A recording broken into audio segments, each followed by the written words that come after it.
I thought that today what I would talk about with you guys would be the scheduling, your class schedule, and how that affects your prices, and then how that affects your sales, obviously, and then your bottom line. But if you walk into martial arts schools today, um, what happens is you'll see a lot of them are actually closed on Fridays now. And we right now only operate one class, 12 noon on Friday. And there's two things going on here. Um, One is the fact that you want to have your staff have some time off. In the business groups I always belong to, they always want everybody to have 2 days off. If you're a smaller business with limited staff, that may not be possible. So, for example, I have like a day and a half off, and EJ has like a day and a half off. And that half day is like, for example, if you only have to do a 12 o'clock class, you get that day, half a day. You come in and you do one class, and then you're done for the rest of the day. Um, for example, though, a lot of schools are closed on Sundays, because standard, for a lot of people, idea is that, you don't work on Sundays. But for example, you have to think about where are you located and what is your demographic? What I mean by that, I mean, like, we're closed on Sundays because, again, we're kind of doing the mainstream thing. But I remember that there was an instructor that opened in a predominantly Jewish area. I don't remember whether it was Hasidic or just conservative, but people in the business group suggested to him, you don't want to be closed on Sunday and open on Saturday. Maybe make Saturday the day that you're closed and be open on Sunday, because conservative, Orthodox, Hasidic Jews are definitely not going to do anything on a Saturday, but they'll come and train on a Sunday. So there are these different things to think about. But I think for most people, the idea that maybe Sunday you're closed, and the Friday you either are closed or have a limited class. And one of the reasons is also because, and I was just talking to somebody else that wanted my advice on this. I have quite a lot of people that will tell me they're, quote unquote, so busy that they can only train once a week. I don't honestly believe that, but I think a lot of people think that that's the situation. So some people will only want to train once a week. A lot of people, though, a vast majority, will tell you they want to do 2 times a week. It's interesting. They won't say 3. And what happens is, since I've already stumbled into this, let me just say, when you do prices, when you figure out your prices, you want to have always several options. You want to give them the illusion of choice. It's the illusion of choice, because this, as I explain this more and more, you'll understand it's not really choice, but I want to give them the illusion of choice. So, for example, you have a 1 time a week, you have a 2 time a week, and then you have what we call an unlimited. Unlimited, I mean, in theory, even though my most dedicated people, they'll be here 3 days out of the week, and maybe they'll take several classes when they come in. And don't say classes, because if somebody comes once a week and they want to do 2 classes back to back, don't discourage them from doing that, because the more happy they are and the more results they're going to see, the more likely they are to pay, stay, and refer. And I'll get back to that also a lot. Pay, stay, and refer. So just think of how many times are they going to come to your facility. 1 time a week, 2 times a week, and then you use that term unlimited, which makes it sound like it's a super deal. Now, when you list this, you should always have the unlimited on the top, then the 2 times a week, and then the 1 time a week, because what people see first often is what they will jump on. And maybe they'll scan down 1 because maybe the unlimited is too expensive to them. Then the next one you want to see is the, 2 times a week, which is obviously more expensive than the 1 time a week. And a lot of times, even though somebody will say to you, I want to do 1 time a week, if they think they can make that price point, if they think they can budget that 2 times a week, they'll do it. So let's say somebody wants to do 2 times a week. People want to be organized. And they won't necessarily always do this, but for example, they'll say, well, I'll come on Monday and Wednesday, or I'll come on Tuesday and Thursday.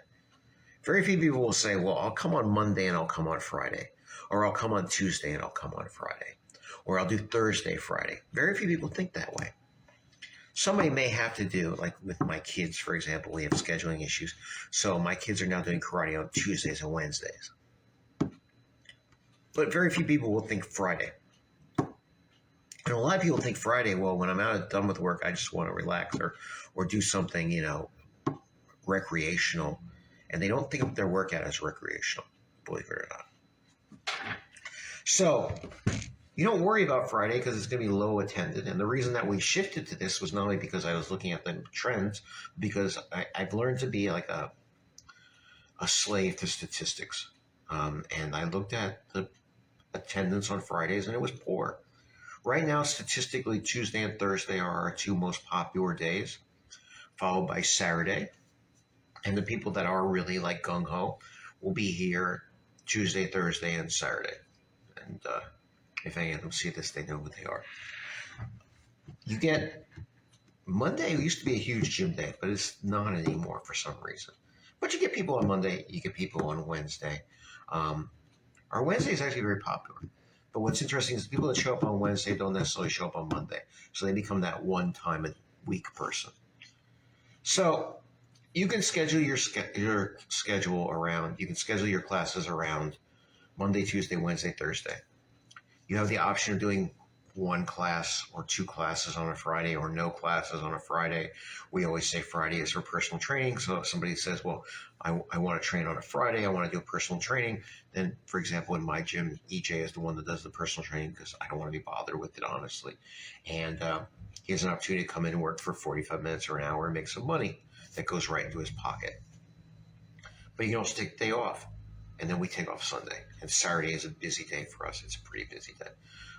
When I'm done here and I'm going to jump into classes, it's going to be a pretty busy day. And you have those options. One time a week, actually working down, unlimited 2 times a week, 1 time a week. And I already told you have at the very top of that also a registration fee. Right now I'm doing $150. I almost never charge it, or I only use it and say I'm going to charge it for people that I actually don't want to sign up. I've had people that were giant pains in the asses, and at the end I said, well, if you want to sign up today, it's of course the first month plus the registration fee. Or people that, again, for people that I am perfectly intent on signing up on, I do not use the registration fee. And so sometimes what happens is somebody's completely done with their trial special. So I'll collect the first month, but I'll say, but I'm going to save you $150 if you do it today. Which also keeps them from just walking out and quote-unquote thinking about it. You did 10 classes on a Groupon, and at the end of the 10 class, I want to sign you up. I really want you to sign up. I don't want you to walk out the door because your chances of coming back and signing up after the 10th class are small, very small, minuscule. Did you want to do it? Yeah, well, okay. Well, if you do it right now, I can save you $150.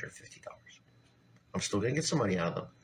So if I didn't have that registration fee, I wouldn't have that leverage to try to get them to do it right now. Because if I say, well, you got to pay the first month, whether you do it today or whether you do it, the next time you walk in, well, it's the same whether I walk out, except I know if they walk out, they're less likely to walk in.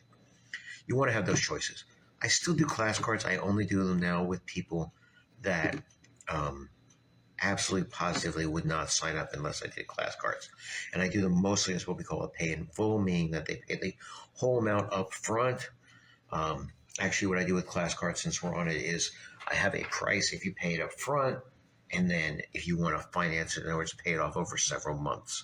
So, as examples, 10 classes I won't pay off over several months. So we do $350, which is $35 a class, which is the standard right now in the fitness and martial arts industry. 20 classes, though, $600, so it's cheaper than buying the 10. And if you don't have $600 up front, you can pay it off over 4 months, 4 payments of $165. So I do add it to my monthly billing, something similar to my regular monthly billing. But remember, the thing about class cards is since they're not ongoing, they drop off. We used to do a lot of class cards, but then what happens is, some months you sold 10 class cards and 10 people fall out. And those people are very hard to renew because they're in class cards where the whole reason they did class cards is because they're not showing up regularly every week.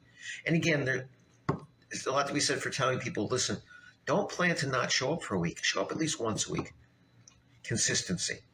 Class card people, it used to be, the thought was, You can get somebody that's very low committal, or is afraid of commitment with a class card, but then they're not going to show up, which means they're not going to pay, stay, and refer. Class card people. So if you grab somebody and they're so non-committal, but they want to give you $350, yeah, I mean, obviously we need the $350. We can use the money, but I stay away. And then I did a 45 classes, which would be way over a year for most people if they're really on a class card. It's $1,250 for the 45, or it's 10 payments of $140. That's $1,400 as opposed to $1,250. So I don't like class cards. I don't do them very much anymore. Like I said, they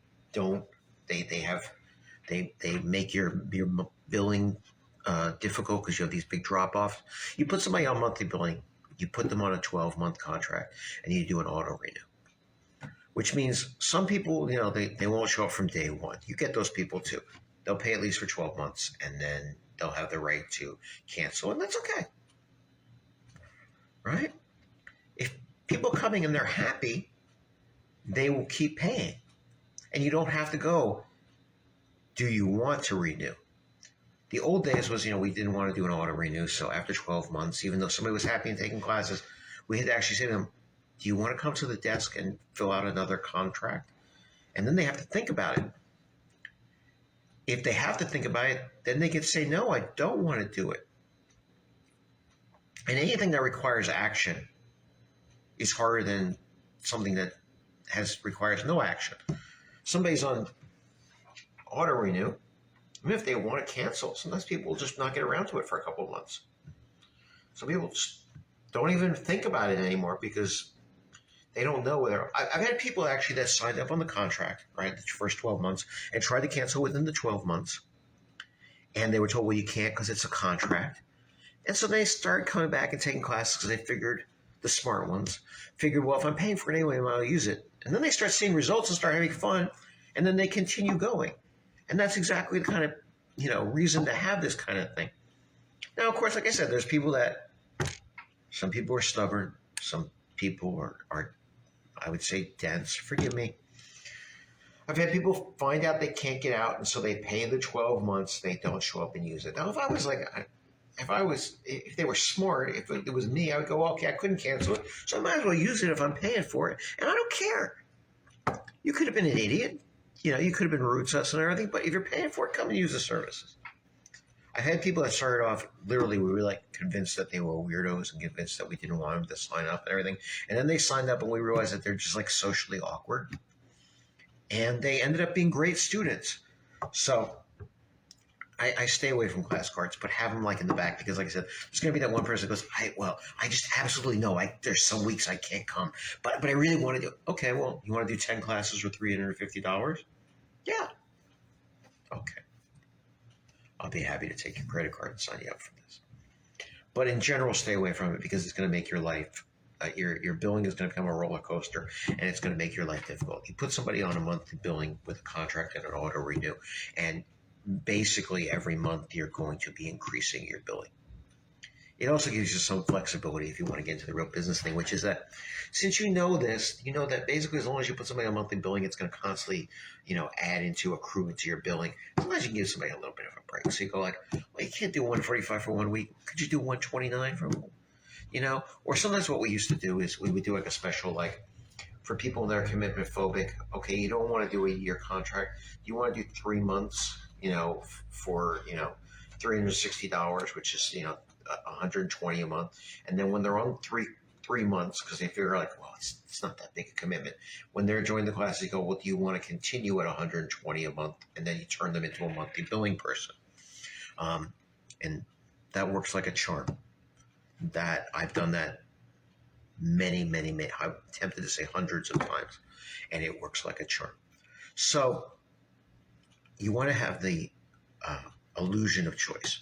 Oh, well, you can do unlimited, you can do 2 times a month, you could do, 2 times a week, you could do 1 time a week. And sometimes, people are kind of some people are well, I really don't know if I can do more than 1 time a week, but sometimes I would like to do more than 1 time a week. And then you go well, I'll sign you up at the 1 time a week, and if every once in a while you want to do 2 times a week, that's okay. Again, you're putting them on monthly billing. It's going to accrue. It's going to add to your monthly billing. You have that flexibility. And you're not really giving them that many choices, and you can steer them towards certain choices. I did talk about the intro sheets, right, which gives you information. I don't know if I did. That will be, I guess, my next discussion. It's Saturday, and I got to jump into things, but this was a discussion of your class schedule and how it's going to relate to your rate structure, which is going to how it relate to your closing. And if you have any questions about anything I talked here or any of the concepts here, of course, feel free to ask. And I'm sorry for the connection problems. Have a great day.